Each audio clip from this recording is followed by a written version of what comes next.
Hello everybody, Neil here from the Four Corners, and welcome to a much deserved information video for Ninjago. As Ninjago fans, we know that the show deserves so much more of the spotlight than it actually ends up getting, whether it be for the soundtracks or just the heartfelt moments between characters. Ninjago definitely deserves a bunch of awards, and even LEGO doesn't really give Ninjago that much of a spotlight apart from maybe this year because the 10th anniversary is going around.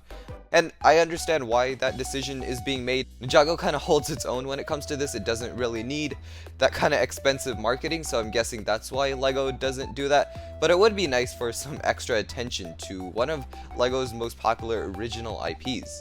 But finally, Ninjago got nominated for an award ceremony called the Leo Awards. And what it is, since I wasn't too sure about this, is it's a British Columbian film award program, and it mainly awards TV shows. And Ninjago got nominated for this, which is pretty cool, and this seems pretty legitimate. And we also have which specific episodes and which specific soundtracks actually made it into the award ceremony.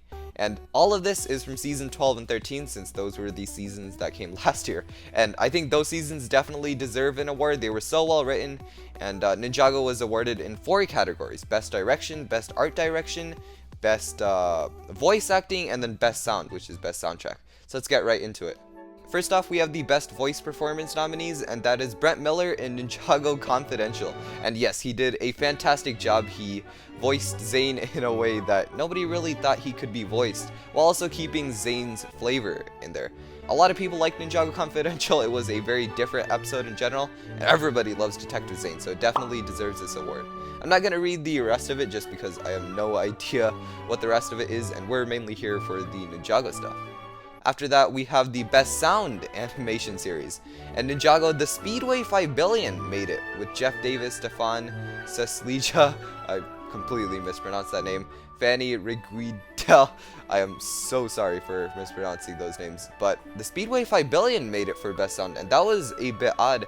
I think it's mainly for the Racer 7 part. I mean, for all the soundtracks that they could have picked, like Cole's Spinjitzu Burst soundtrack or the Lily soundtrack, they picked this one, which I guess they're not picking on which ones sound the best, it's just which ones make sense in the context, and I think in that case the Speedway 5 Billion was definitely a showcase soundtrack. After that, we have the Best Direction nominees, and here it is Ninjago the Son of Lily, and that was actually a really great episode. It was one of the final episodes for season 13, and I think why it got Best Direction was probably the one-shots of when all the guys were fighting. They never changed the camera angle, the camera just moved with the fight. Maybe that was why, and the story moved very well with the final episode. That was a pretty well done fight. But I think season 13 as a whole kind of deserves this award, so that is it for Best Direction. And then Best Art Direction, guess what? We get Superstar Rockin' J. And I mean, what else is better than a episode where we get almost 5 different J's? We get the 4 J fans and also Superstar Rockin' J, which was one of the coolest things ever. My intro music is Superstar Rockin' J.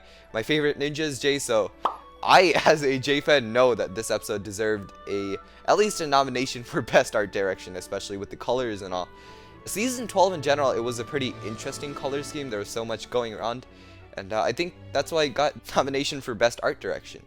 However, that is all for this video, looking at all the awards that Ninjago might be getting. I'll keep you posted if Ninjago actually wins any of these. I'll put it in a community post, and if Ninjago actually wins more than one, we'll make a full video about it, because it is pretty special. Comment down below which awards you think Ninjago deserves for season 12 and 13, and what awards do you think season 15 might get. That was a fantastic season, and with no doubt that might actually get some more awards than season 12 and 13 did. Thank you for watching, and as usual, I'll see you in the next one. Bye!